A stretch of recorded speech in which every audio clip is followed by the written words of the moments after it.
Nous sommes en compagnie du champion compteur de la Ligue Midget 3 du Québec de la saison 2014-2015, Raphaël Pessé. Raphaël, comment ça va?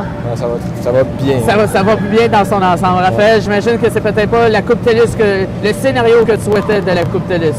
C'est sûr, une bad luck qui est arrivée mardi à la game, puis personne n'aurait souhaité ça.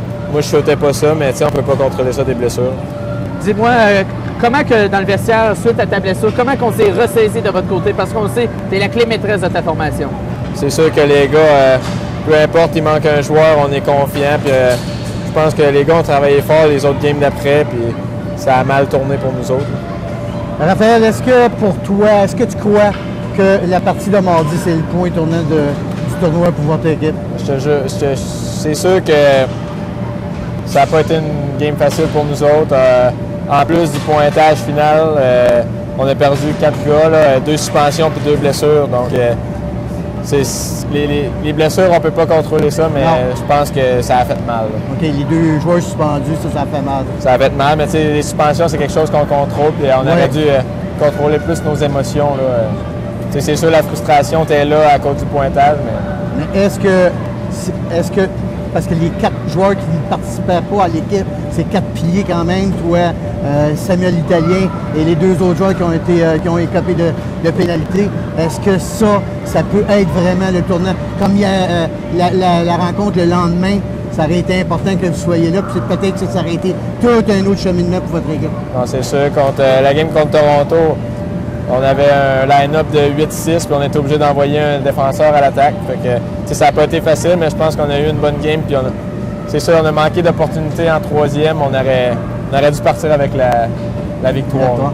Raphaël, toi, tu vis l'expérience de la Coupe TELUS depuis plusieurs semaines. Tu as fait la promotion aussi, on t'a vu ça. Qu'est-ce que tu vas garder comme plus beau souvenir de ta participation à la Coupe TELUS, malgré les promotions que tu as faites, à inviter les gens à venir ici, à assister aux rencontres? C'est quoi qui reste, qui va te garder là, comme souvenir? Je pense que la préparation pour tout cet événement-là, ça a été gros. On attendait ça, puis la foule, là, juste lundi, quand j'ai marqué le premier but, la foule était là. On n'avait pas vu ça vraiment cette année, puis ça a fait des frissons, puis je suis content de ce qui s'est passé malgré tout, parce que je pense qu'on a travaillé fort, puis on n'est pas chanceux. Qu'est-ce que... Là, ça fait quand même 2 ans, 3 ans là, que tu es dans le Midget 3? 2 ans. 2 ans. Qu'est-ce que tu gardes comme meilleur souvenir là, de ton passage dans le Midget 3 du Québec? C'est sûr que c'est la saison, cette saison. On a eu une bonne équipe. On s'est préparé tout le long pour la Coupe TELUS. Je pense que dans notre tête, c'était quelque chose d'autre. On se préparait bien, puis... Mais parce que vous le méritiez, dans le fond, parce que, comme on avait dit en préambule au début de ces reportages-là, même l'entraîneur des Grenadiers l'avait mentionné que vous aviez été l'équipe qui avait donné le plus de fil à retordre à leur équipe dans les séries. Je pense que c'est fier pour les 20 joueurs qui tes coéquipiers et toi.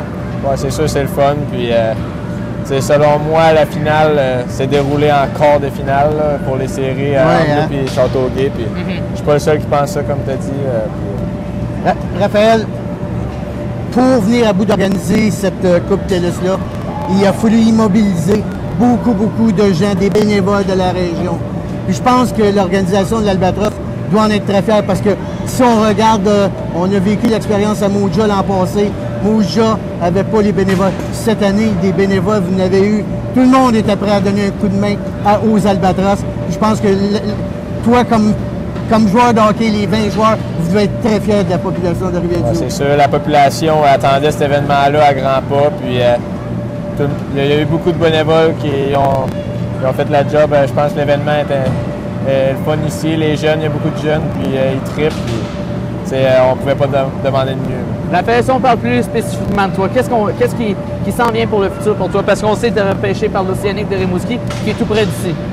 En fait, je ne suis pas repêché. J'ai été invité au printemps. Ça, le problème, c'est que j'avais pas mon télésouffleur, c'est mon recherchiste en herbe qui a fait l'erreur. Oui, c'est ça. Je ne suis pas repêché. J'ai été invité, puis je pense qu'au camp, j'ai fait une bonne impression. Puis j'ai joué cette partie cette année, puis ça a bien été. Puis je vais m'entraîner fort cet été pour être prêt pour faire l'Océanique. Parce qu'on le sait que tu as connu une très bonne saison dans la Ligue Midget 3 en 40 parties, 22 buts, 45 passes pour un total de 77 points. De quoi es-tu le plus fier cette saison? Je pense que j'ai eu une bonne saison, mais tous les joueurs ont participé. Tout le monde s'est donné, tout le monde voulait bien se préparer pour les grands événements de la Coupe TELUS, puis on a tout donné durant la saison, puis c'est ça que je suis le plus fier. Là. Comment vous appréhendez le match d'aujourd'hui face aux Grenadiers de Châteauguay? Est-ce que votre formation voudra rebondir parce que la foule va être encore ici, elle a été au rendez-vous toute la semaine? Est-ce que ça serait peut-être amener une certaine correction, une certaine vengeance aux Grenadiers? Parce qu'on sait que c'est les Châteauguay qui vous a éliminé là, en série. Je pense que ça va être une bonne partie dans l'ensemble parce que les Albatros, on veut rebattre Châteauguay, même si c'est pas une game qui compte, là, on va tout faire pour remporter cette victoire-là. Est-ce que tu attends, Raphaël, durant la période estivale, de recevoir un téléphone de quelqu'un d'une formation pour que tu puisses aller au moins te présenter au camp d'une formation de la Ligue junior majeure du Québec? Je vais aller au camp de l'Océanique. Tu vas y aller, OK. Ouais. Tu vas avoir une invitation, là. OK. Et c'est quoi que tu attends comme préhension de ta part, là? Donner ton 100% pour pouvoir percer l'alignement au début de l'automne prochain? Oui, ça c'est sûr, je vais tout donner. Puis mon but, c'est de percer l'alignement de l'Océanique l'année prochaine. Raphaël, merci beaucoup. Merci de ta présence. Et en vous rappelant, mesdames et messieurs, que c'était Raphaël Bacé, meilleur pointeur de la Ligue de développement Midget 3 du Québec avec un total de 77 points. Il remportera dans quelques semaines le trophée Sylvain Turgeon. À tout de suite.